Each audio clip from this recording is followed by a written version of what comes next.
We're almost 2 weeks into 2026. How are those goals and resolutions holding up? 4, 3, 2, 1. Lift off and the clock has started.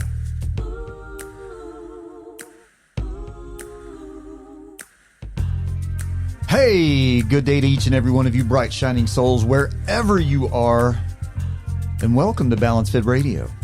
Conversations on strength, meaning, and the human experience. I'm your host, Scott Schroeder.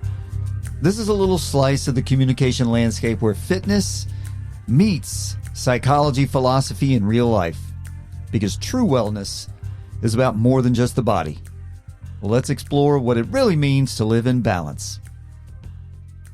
Thank you, everyone, for joining the show.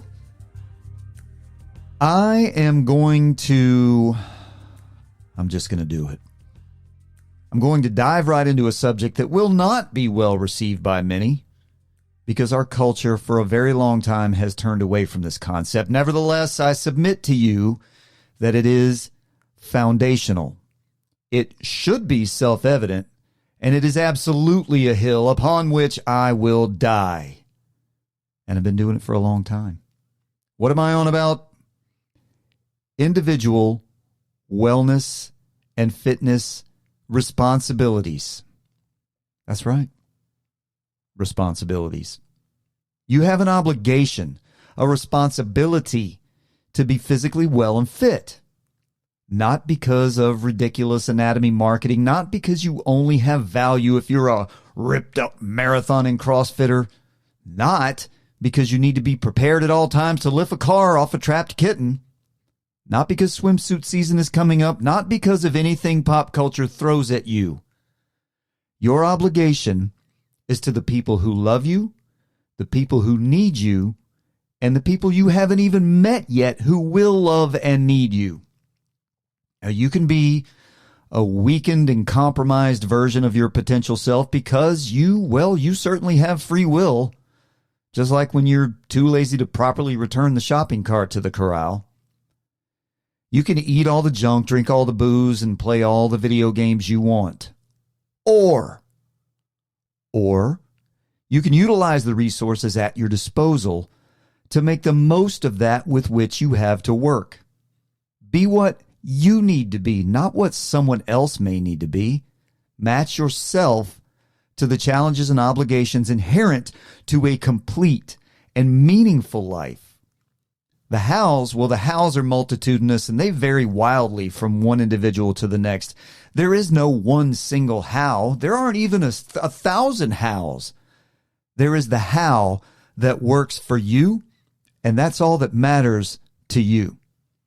You can find inspiration in others, to be certain, but don't push all your chips in on methods that work for someone else. There are too many physiological and psychological nuances at play, and you will probably have to mix and match elements of wellness to find your most effective mode. Maybe you're 80 and you need some Greek yogurt and a few miles of walking each week. Maybe you're 40 and your cholesterol and liver aren't where they should be because of certain life choices. Maybe you're 14. Maybe you're 14 and you're overweight and diabetic because the world is cramming you full of ultra-processed food, and your parents won't snatch your phone away from you now and again and make you move around some. Take care of your body. I'm going to say that again. Take care of your body. It is the only one you will ever be issued. It's a machine.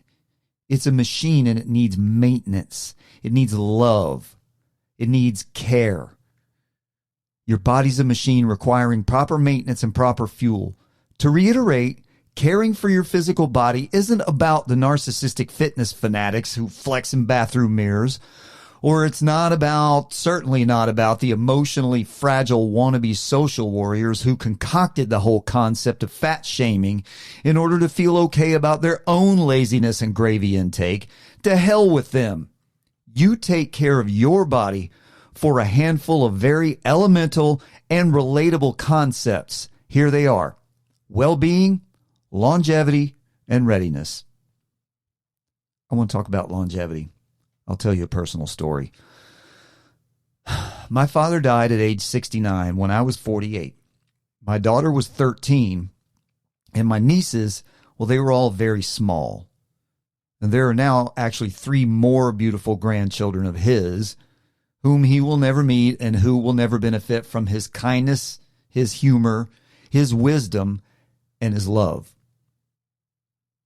We don't have a medical history in my family that kills us early. My father died at a relatively young age because he didn't take care of his body. Period. He ignored this element of the triangle and it killed him. He died in hospice in excruciating pain, which on the one hand, thankfully, was numbed by medication, but on the other hand, that medication made him completely unaware of his family around him. I wish my dad was still around. And I wish that we didn't have to reckon with the anger and sadness that accompanied the knowledge that he did it to himself. But here we are. There are people who love you and value your presence in their lives. It shouldn't be too much to ask to make a few sacrifices of the flesh in order to be whole and be present for your family and friends. I doubt if you look around, there's a person on earth who couldn't tell some version of this story. Now you out there, is this a footnote you want appended to your legacy? Well, he died at 45, leaving a grieving family and children with no father, a business with no leader, and a financial black hole. But hey, at least he got to eat, drink, and smoke all he wanted while he was here, right? Hey, you do you. Do what you will. But actions necessarily cause reactions. I feel like I read that in a physics book somewhere. Anyway, you aren't Nero. You're not Henry VIII. You have responsibilities. Act like it. The weight you bear by your mere existence is yours to carry. Or you can shrug it off and raise the middle finger of selfishness at those who rely on you and might look up to you. How about readiness? If you should encounter a threat to yourself or your family and you aren't ready, shame on you. You can't effectively respond to a crisis if you are weak, soft, sluggish, obese, obtuse, debilitated, impotent, incapable, or unprepared. You will be defeated and your family left vulnerable. Take a look around. Do you see a peaceful world? Have you ever seen a peaceful world? There's nothing new under the sun.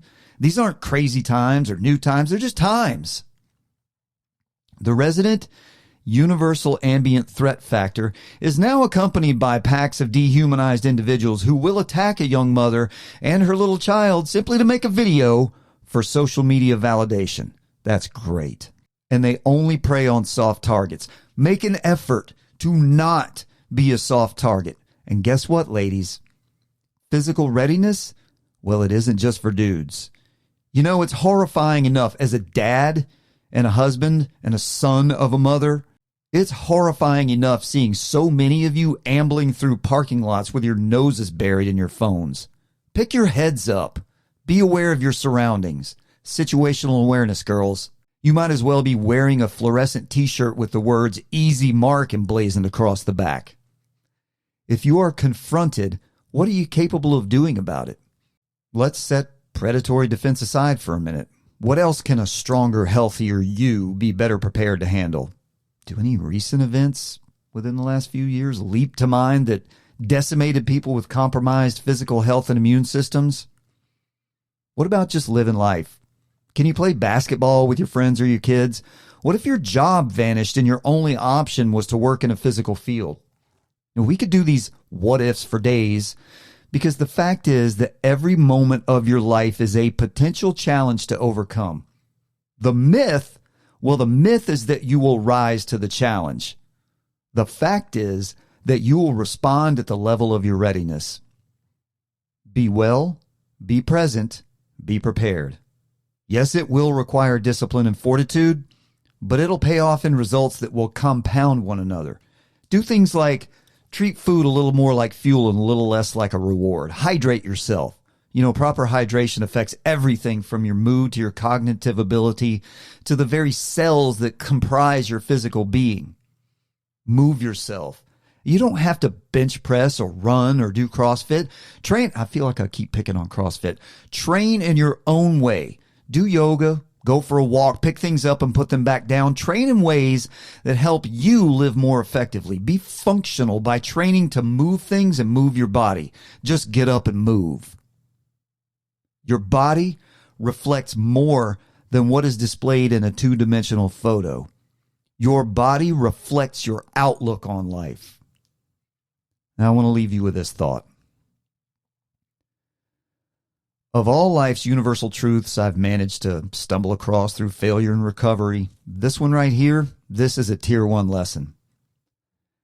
You need to be fully aware that everything starts with you and your tenebrous potential to be something. When you come into this world, you are nothing more than a little ball of potential, a small force of chaotic energy with the potential to become something dynamic.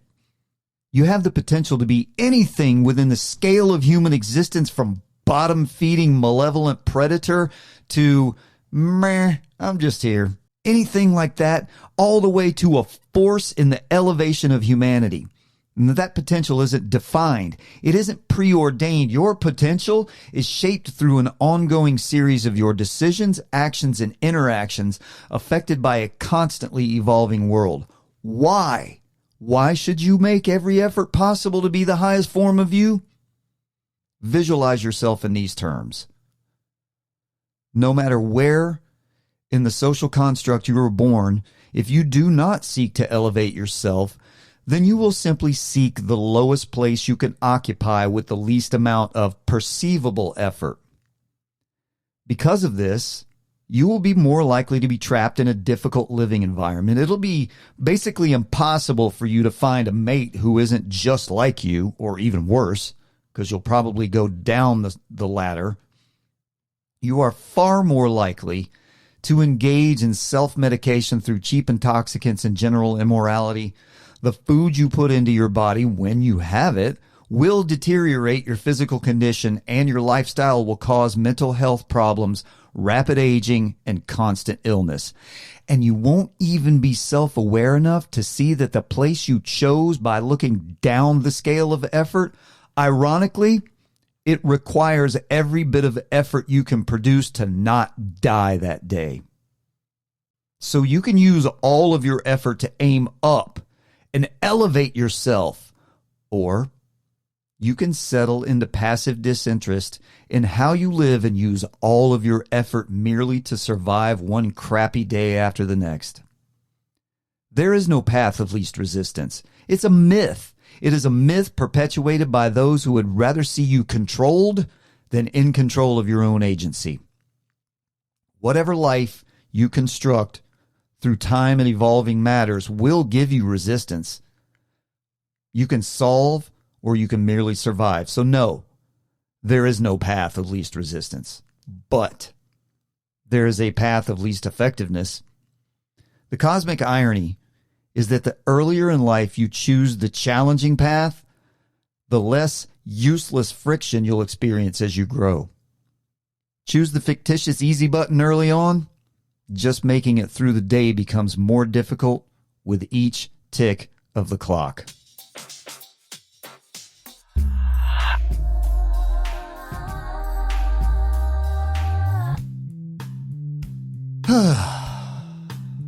That was a mouthful.